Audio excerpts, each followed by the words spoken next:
পর্যায়ে আপনাদের সামনে গুরুত্বপূর্ণ নসিহত পেশ করবেন হযরত আল্লাম হযরত মাওলানা মুফতি হাবিবুর রহমান সাহেব দামাত বারাকাতুহুম।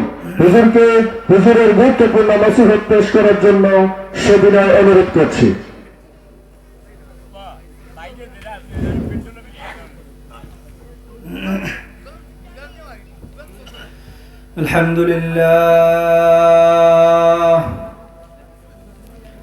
الحمد لله نحمده ونستعينه ونستغفره ونعوذ بالله من شرور أنفسنا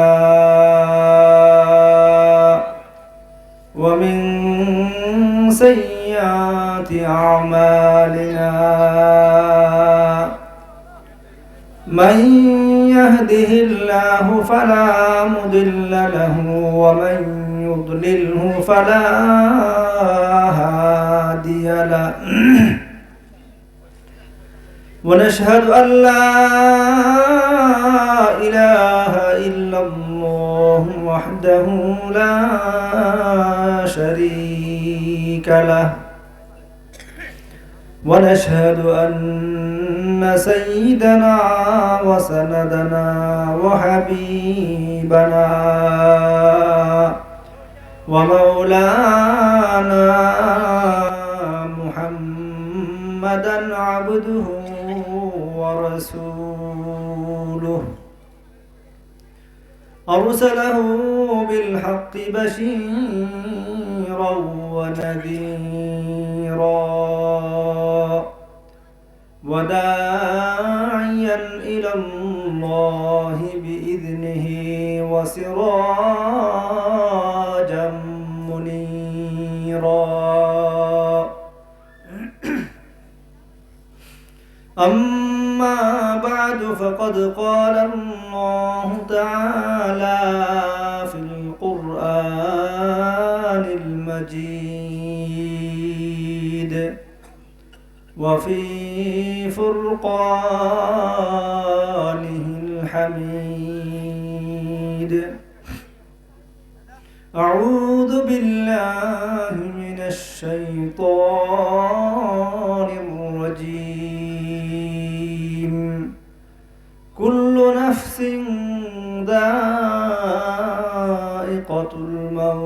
الموت وإنما توفون أجوركم يوم القيامة فمن زحزح عن النار وأدخل الجنة فقد فاز وما الحياة الدنيا إلا متاع الغرور وقال رسول الله صلى الله عليه وسلم سيأتي زمان على أمتي يحبون خمسا وينسون خمسا يحبون الدنيا وينسون الآخرة يحبون المال وينسون الحساب يحبون الذنوب وينسون التوبة يحبون الخلق وينسون الخالق يحبون القصور وينسون المقبرة أو كما قال رسول الله صلى الله عليه وسلم صلى الله على سيدنا ومولانا محمد وعلى آله وأصحابه وسلم صلى الله على سيدنا ومولانا محمد محمد وعلى آله وأصحابه وسلم صلى الله على سيدنا ومولانا محمد وعلى آله وأصحابه وسلم أستغفر الله إن الله غفور رحيم أستغفر الله إن الله غفور رحيم سبحان ربك رب العزة عما يصفون وسلام على المرسلين والحمد لله رب العالمين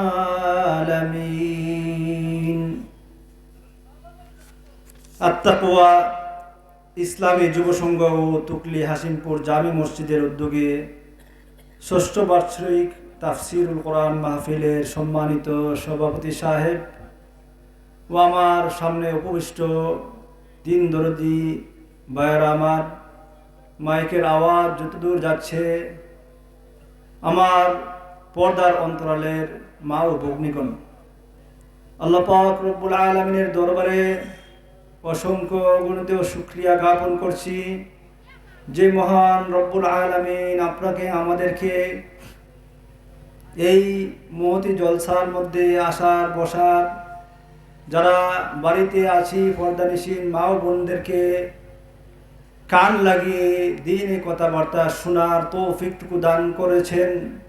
এই জন্য আমরা দিল থেকে শুকরিয়া দান বলি আলহামদুলিল্লাহ। আজকে এমন এক রজনী, এমন এক রাত্রিতে আমরা দিনই মাহফিলে আসতে পারছি আর বসতে পারছি, যে রাত্রির ফজিলত অনেক বেশি। যে রাত্রির ফজিলত সম্পর্কে আপনারা অনেক আলোচনা শুনেছেন, আরও আলোচনা হবে।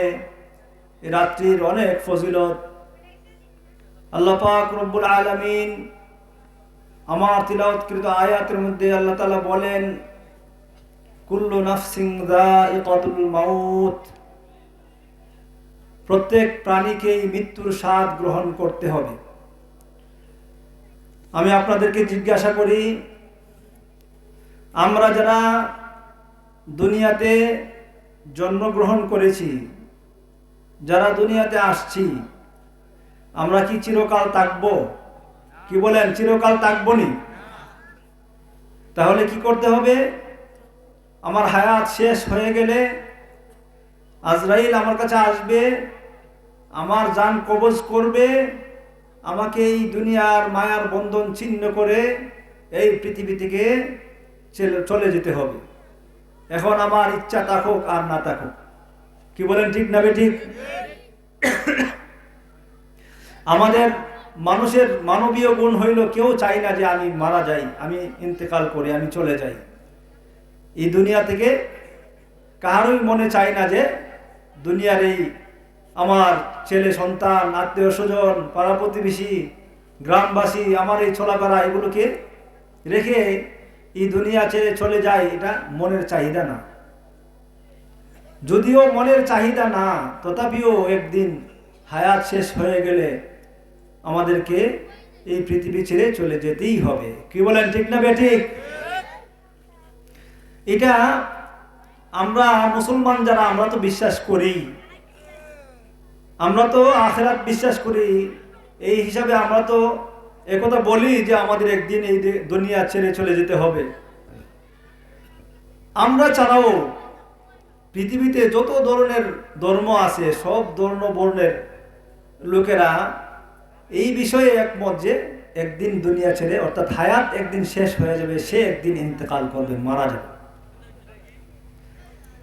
দুনিয়ার অনেক বিষয় আছে যে বিষয়ের মধ্যে মতানৈক্য আছে, কিন্তু সকল প্রাণীকে মৃত্যুর স্বাদ গ্রহণ করতে হবে, এই বিষয়ে কোনো ধরনের কি নাই, মতানৈক্য, ইখতিলাফ নাই।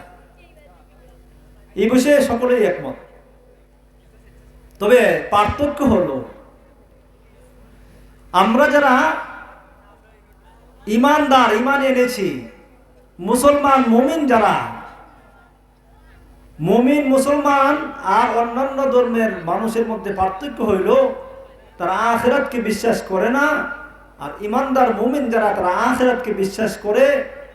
আর আমরা কি আখিরাতকে বিশ্বাস করি শুধু এতটুকুই নয়, বরং আখিরাতে আমাদের কি হবে, অনন্ত অসীমকালের এক জীবন আছে, সেটাকেও আমরা কি করি, বিশ্বাস করি। কি বলেন, ঠিক না ঠিক? অন্যান্য ধর্মের লোকেরা তারা মনে করে যে আমি মরে যাব তো শেষ, আমার জিন্দগি শেষ হয়ে গেছে। হ্যাঁ, আইদা কুন্না ইযামা ওয়া রুফাতান আইন্না লামাবউসুন। কাফেররা বলে যে কি আমরা মারা যাব, মরে যাব, আর মরে গিয়ে মাটির সাথে মিশ্রিত হয়ে পচে গলে হ্যাঁ আমি জোড়া জোড়া হয়ে যাব, তারপরেও কি আবার আমাদেরকে নতুনভাবে সৃষ্টি করা হবে? এর মানে তারা অস্বীকার করে, পুনরুত্থানকে তারা কি করে না, বিশ্বাস করে না। কিন্তু আমরা যারা পুনরুত্থানকে বিশ্বাস করি, মুমিন মুসলমান, আমাদের ঈমান আছে, বিশ্বাস এই কথার উপর খুব দৃঢ়ভাবে আছে যে আখিরাত আমাদের জন্য, অনন্ত অসীমকালের জীবন আমাদের জন্য অপেক্ষা করতেছে, যার ফলে আমাদের জন্য এই আখিরাত অনন্ত অসীমকালের যে জীবন আছে সেই জীবনের জন্য প্রস্তুতি গ্রহণ করার দরকার। কি বলেন, ঠিক না বেঠিক? তাহলে এই প্রস্তুতি কখন নিতে হবে? মৃত্যু আসার পরে নি না মৃত্যু আসার আগে? হায়াত শেষ হওয়ার পরে না আগে? হায়াত শেষ হওয়ার আগে। এজন্যই আল্লাহ রাসূল বলেন, ইগতানিম খামসান ক্বাবলা খামসিন হায়াতাকা ক্বাবলা মাউতিক। ও আমার বান্দা, তুমি পাঁচটা জিনিস আসার আগে আগে পাঁচটা জিনিসকে তুমি সম্মান করো, মূল্যায়ন করো, তুমি গুরুত্ব দান করো। এর মধ্যে এক নাম্বার হলো হায়াতাকা ক্বাবলা মাউতিক। তোমার হায়াতকে তুমি মূল্যায়ন করো, তোমার হায়াতকে তুমি কাজে লাগাও, তোমার হায়াতকে তুমি বেফতে খরচ করিও না। তোমার জীবন যে আছে, তোমার যে একটা 60-70 বছরের হায়াত আমি দান করেছি, এই হায়াতকে তুমি কাজে লাগাও, আমার নেক আমল এবং আমার রাসূলের তরিকায় তুমি হায়াতকে ব্যয় করো। হায়াতাকা ক্বাবলা মাউতিক, এই হায়াতকে তুমি আমার কাজে ব্যয় করবা মওত আসার আগে আগে। কিসের আগে আগে?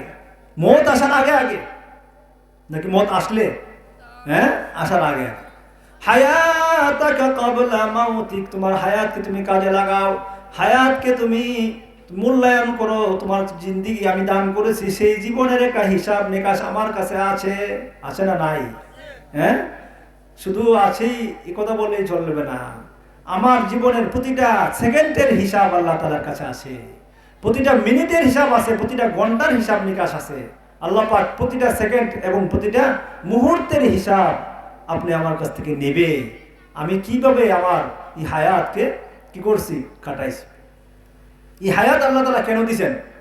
হ্যাঁ, আল্লাহ তাআলা বলেন, আল্লাযী খালাকাল মাউতা ওয়াল হায়াতা লিয়াবলুয়াকুম আইয়ুকুম আহসানু আমালা। আল্লাহ পাক রব্বুল আলামিন আমাদেরকে জীবন এবং মরণ দান করেছে। কি বলেন, ঠিক না ঠিক? এই জীবন এবং মরণ আমাদেরকে কি জন্য দিয়েছে? আল্লাহ তাআলা নিজেই বলেন, আল্লাযী খালাকাল মাউতা ওয়াল হায়াতা লিয়াবলুয়াকুম আইয়ুকুম আহসানু আমালা। আল্লাহ পাক রব্বুল আলামিন আমাদেরকে হায়াত এবং মওত দান করেছে, জীবন এবং মরণ দান করেছে, লিয়াবলুয়াকুম আইয়ুকুম আহসানু আমালা। ও মানব জাতি, তোমরা চিন্তা করো তোমাদেরকে কেন আমি হায়াত এবং মওত দান করেছি। লিয়াবলুয়াকুম, যেন তোমাদেরকে আমি পরীক্ষা করে, আইয়ুকুম আহসানু আমালা, তোমাদের মধ্যে কে তোমার হায়াতকে কাজে লাগিয়ে নেক আমল সম্পাদন করে। সুবহানাল্লাহ। কিসের জন্য হায়াত? নেক আমলের জন্য। কিসের জন্য? নেক আমলের জন্য। হ্যাঁ, এজন্য নেক আমল করতে হবে। এই হায়াতকে এমনিতেই যদি কি করি, আমার হায়াত আমি আমার হেলায় দুলায় রং তামাশায় দুনিয়ার সুখ স্বাচ্ছন্দ্য নিয়েই যদি আমি মনে করি আমার হায়াত শেষ করে দিব, আর আখেরাত আমার জন্য অনন্ত সীমকালের যে হায়াত আখেরাত আছে, সেই আখেরাতকে আমি বরবাদ করে ফেলবো, তাহলে এর চেয়ে আর বোকামি কেউ হইতে পারে না। এর চেয়ে আর বোকা মানুষ আর কেউ হইতে পারে না। কারণ দুনিয়ার জীবন হলো এটা মুসাফিরের জিন্দেগি, হায়াত শেষ হইব যখন তখনই চলে যেতে হবে। কিন্তু অনন্ত অসীমকালের যে আখেরাত, সে আখেরাত শুরু হবে আর শেষ হবে না। সে আখেরাত চলতেই থাকবে অনন্ত অসীমকাল পর্যন্ত চলবে। এই জন্যে আল্লাহ রাসূল বলেন, আল কাইয়িসু মান দানা নাফসা ওয়া আমিলা লিমা বাদাল মাউত। সবচেয়ে বেশি জ্ঞানী ওই ব্যক্তি যে মৌতের পরে কি হবে সেই বিষয়ে সে আমল করে, মৌতের পরে কোন জিনিস কাজে লাগবে সেই বিষয়ে সে আমল করে, মৌতের পরে কোন জিনিস কাজে লাগবে, নামাজ কাজে লাগবে, কোরআনে কারিমের তেলাওয়াত কাজে লাগবে, মৌতের পরে আমার তসবিহ, আমার আল্লাহ জিকির আল্লাহ তাআলার কাছে কাজে লাগবে। এই জন্য সে কি করে, সে মৌতের পরের যে জিন্দেগি আছে সেই জিন্দেগির জন্য সে আমল করে। সেই হলো প্রকৃত জ্ঞানী ব্যক্তি। কে প্রকৃত জ্ঞানী ব্যক্তি?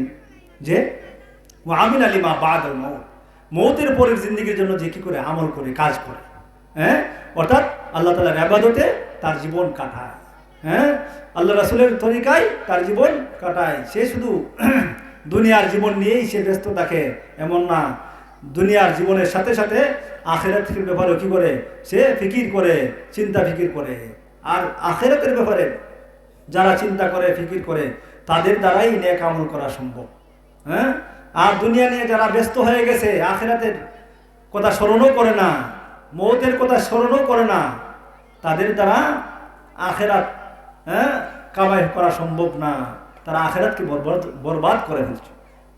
এই জন্যে আল্লাহ তাআলা বলেন, কুল্লু নাফসিন যায়িকাতুল মাউত, প্রত্যেক প্রাণীকে মৃত্যুর স্বাদ গ্রহণ করতে হবে। ওয়া ইন্নামা তুওয়াফাউনা উজুরাকুম ইয়াওমাল কিয়ামা, ওয়া ইন্নামা তুওয়াফাউনা উজুরাকুম, ও আমার বান্দারা, তোমাদেরকে হায়াত দান করেছি, মওত দান করেছি, হায়াত শেষ হয়ে গেলে একদিন তুমি মৃত্যুবরণ করবা। মৃত্যুবরণ করার পরে কিয়ামতের মাঠে তোমাকে তোমার দুনিয়ার আমলের পূর্ণ জাযা, পরিপূর্ণ প্রতিদান আমি দেব। ওয়া ইন্নামা তুওয়াফাউনা উজুরাকুম ইয়াওমাল কিয়ামা, ও বান্দারা, তোমাদেরকে আমলের প্রতিদান আমি পূর্ণরূপে দিব। ওয়া ইন্নামা তুওয়াফাউনা উজুরাকুম ইয়াওমাল কিয়ামা ফামান যুহজিহা আনিন নার, তোমাদের মধ্যে আমল করে যারা জাহান্নাম থেকে মুক্তি পেয়ে জান্নাতি হয়ে যাবা, তারাই হলো প্রকৃত সফলকামী। সুবহানাল্লাহ। কি বলেন? কারা প্রকৃত সফলকামী? সফলকাম কারা হবে? যারা জাহান্নাম থেকে মুক্তি পেয়ে জান্নাতের অধিবাসী হয়ে যাবে। ফামান যুহজিহা আনিন নার ওয়া উদখিলাল জান্নাহ, যাদেরকে জাহান্নাম থেকে মুক্তি দেওয়া হইল এবং জাহান্নামে প্রবেশ করাই দিল।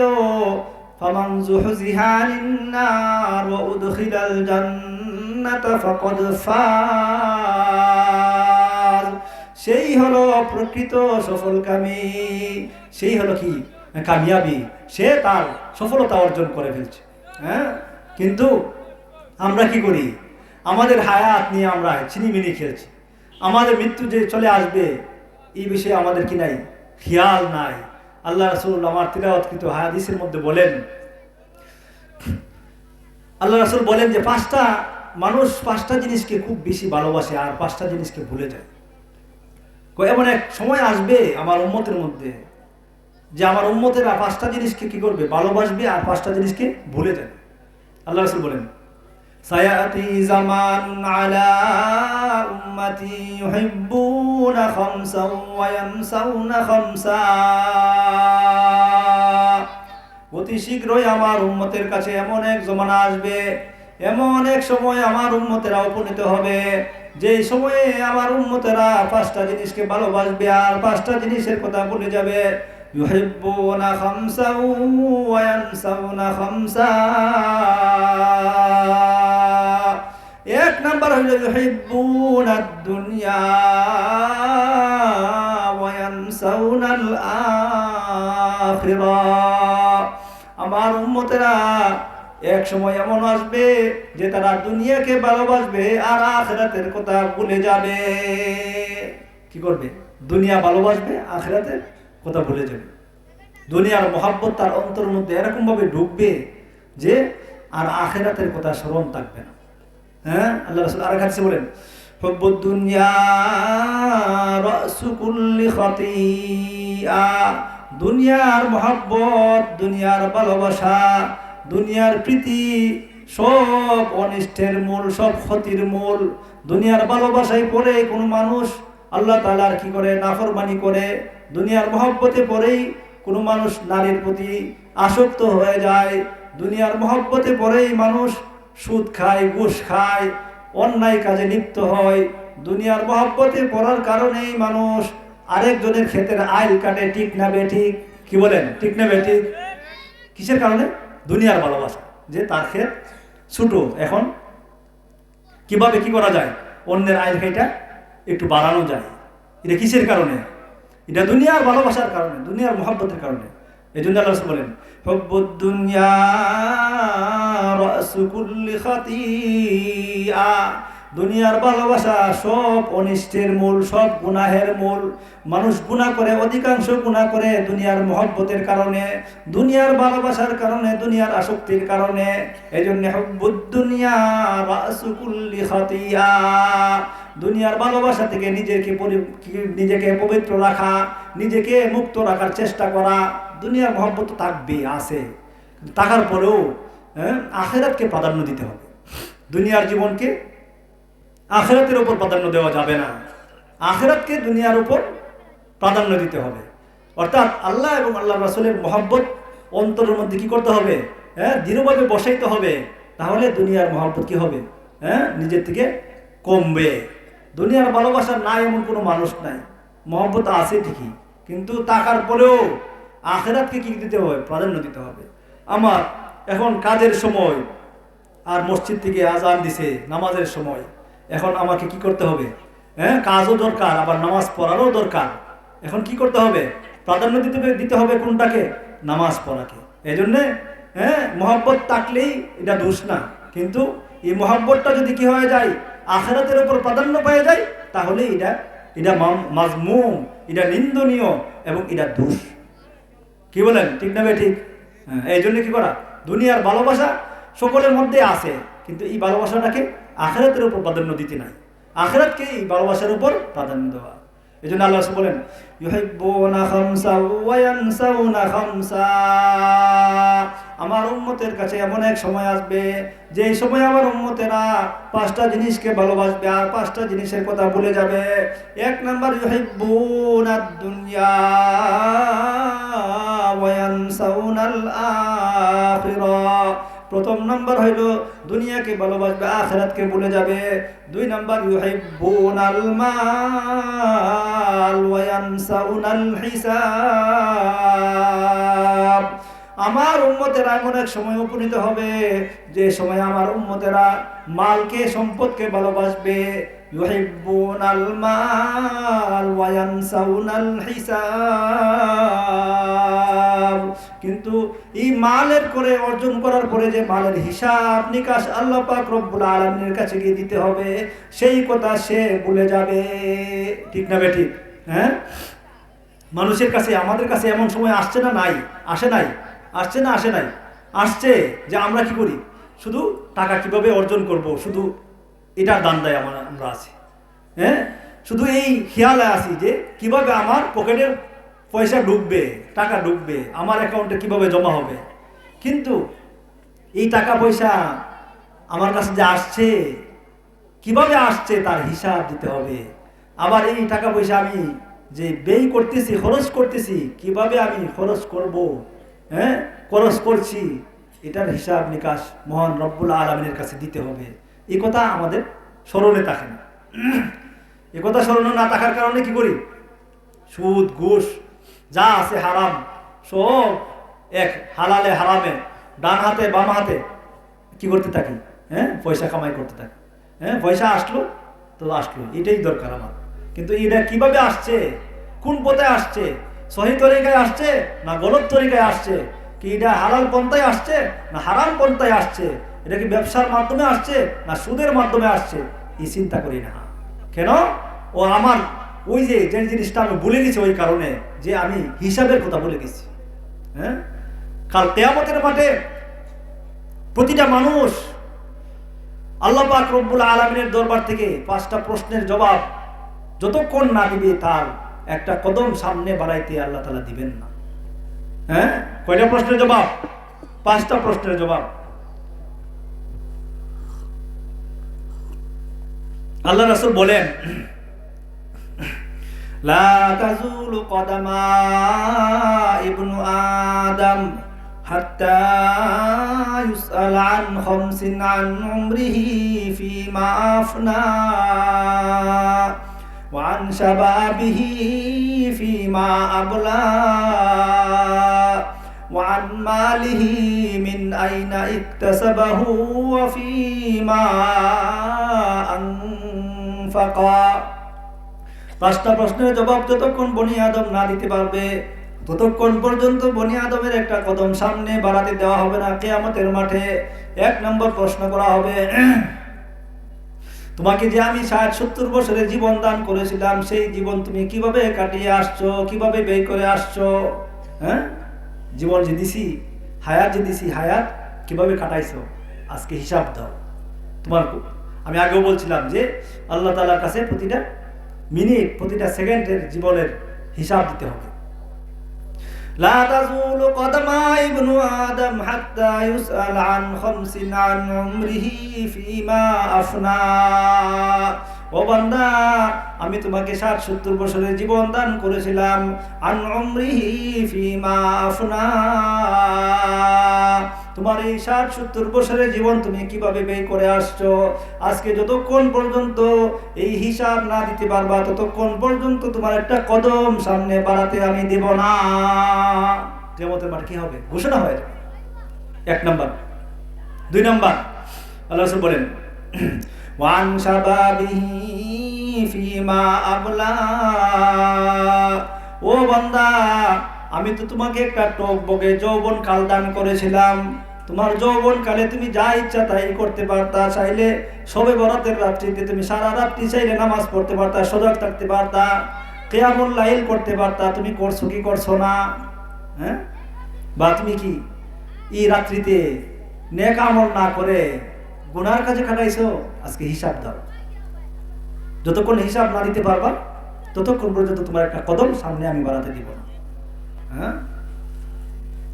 তাহলে আমাকে কি করতে হবে? যৌবন কালেরও কি আছে আলাদাভাবে হিসাব নিবে। যৌবন কালের আলাদাভাবে হিসাব নেওয়ার কারণ হলো যৌবন কাল মানুষের এমন একটা সময় যে সময় মানুষের যা ইচ্ছা তাই করা যায়।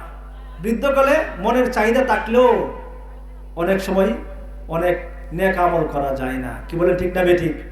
কারণ শরীর দুর্বল হয়ে যায়। মনের চাহিদা আছে কিন্তু শরীরে দেয় না। শরীরে কি করে না? দেয় না, মাজুর হয়ে যায়। এমন তো হয়ে যায় অনেক সময় বৃদ্ধকাল তার উজু আছে না নাই এই কথাটার স্মরণ থাকে না। ঠিক না বেঠিক? এই জন্যে যৌবন কালের ইবাদতের অনেক পাওয়া এবং অনেক দাম। আল্লাহ রাসূল আরেক হাদিসে বলছেন, সাবাতুন ইউযিল্লুহুমুল্লাহু ফি যিল্লিহি ইয়াওমা লা যিল্লা ইল্লা যিল্লু, শাবুন নাশা ফি ইবাদাতিল্লাহ। কিয়ামতের মাঠে যখন সূর্য মানুষের আধা হাত উপরে থাকবে, একদম কাছাকাছি থাকবে, ওই সময় আরশের আল্লাহ পাক রব্বুল আলামিনের আরশের ছায়া ছাড়া আর কোনো ছায়া থাকবে না। ওই দিন 7 শ্রেণীর ব্যক্তিকে আল্লাহ পাক রব্বুল আলামিনের আরশের মাধ্যমে ছায়া দেওয়া হবে। 1 শ্রেণীর মানুষ হইল ওই ব্যক্তিরা যারা যৌবন কালকে ইবাদতের মাধ্যমে কাটাইছে। শাবুন নাশা ফি ইবাদাতিল্লাহ, ওই যুবক যেই যুবক তার যৌবনকালকে ইবাদতের মাধ্যমে কাটাইছে, সেই যুবককে আল্লাহ পাক রব্বুল আলামিন তার আরশের ছায়ার নিচে স্থান দান করবে। সুবহানাল্লাহ। কি বলেন? হ্যাঁ, এই জন্য যৌবনকালের ইবাদতের মূল্যায়ন আছে না নাই? কম না বেশি? অনেক বেশি। এই জন্য যৌবনকালকে আল্লাহ তাআলা যৌবনকালের হিসাবটা আলাদাভাবে নেবে। কারণ যৌবনকালের ইবাদতেরও মূল্য আছে, আর যৌবনকালে যে নাফরমানি করলে এটারও হিসাব আলাদাভাবে দিতে হবে। বলতেছিলাম যে কিয়ামতের মাঠে 5টা প্রশ্নের জবাব যতক্ষণ না দিব, বনি আদমের একটা কদম সামনে বাড়াইতে দিবে না। এর মধ্যে 2 নম্বর হলো যৌবনকাল। 3 নম্বর কিয়ামতের মাঠে আল্লাহ তাআলা জিজ্ঞেস করবেন যে বান্দা, তুমি তো কি করছিলা? মাল সম্পদ অর্জন করছিলা, এই মাল তুমি কিভাবে অর্জন করছো? এটার হিসাব আজকে আমাকে দিতে হবে। যতক্ষণ না দিছো ততক্ষণ পর্যন্ত তোমার একটা কদম আমি সামনে বাড়াতে দিব না, ঘোষণা হয়ে যাবে। এই জন্য কি মাল সম্পদ আমরা সকলেই কামাই করতে চাই, সকলেই চাই যে আমার সম্পদ বাড়ুক। কেউ চাই না যে আমার সম্পদ কমুক, সবাই চাই যে আমার ব্যবসা বাড়ুক, আমার টাকা পয়সা বাড়ুক, আমার জমি জমা বাড়ুক, আমার ব্যবসা প্রতিষ্ঠান একটা আছে আরেকটা হোক, সকলেই চাই। বাড়ি একটা আছে আরেকটা হোক, একটা কোলাউড়া শহরে হোক, একটা মৌলভীবাজার শহরে হোক, একটা সিলেট হোক, একটা ঢাকা হোক, এটা সকলেরই চাহিদা আছে। কিন্তু এই চাহিদা পূরণ করছো যে, এই চাহিদা কিভাবে পূরণ করছো? এটা কি হালালে হারামে মিলাইয়া, নাকি শুধু হারাম পন্থায়, নাকি শুধু হালাল পন্থায়? এই হিসাব যতক্ষণ না দিবা, বনি আদম তোমার একটা কদম আমি সামনে বাড়াতে দিব না। এই জন্য কি করা? টাকা পয়সা অর্জন করার ক্ষেত্রেও কি করা? খেয়াল করা যে এই টাকা হারাম আমার জন্য জায়েজ না, হালাল না হারাম, এটা হিসাব করে এটার হিসাবের কথা কি করা? চিন্তা করা। আল্লাহ রাসূল বলেন যে ইউহিব্বুনা খামসা ওয়া ইয়ানসাউনা খামসা, আমার উম্মতের কাছে এমন সময় আসবে যে সময় আমার উম্মতেরা 5টা জিনিসকে ভুলে যাবে আর 5টা জিনিসকে মহব্বত করবে।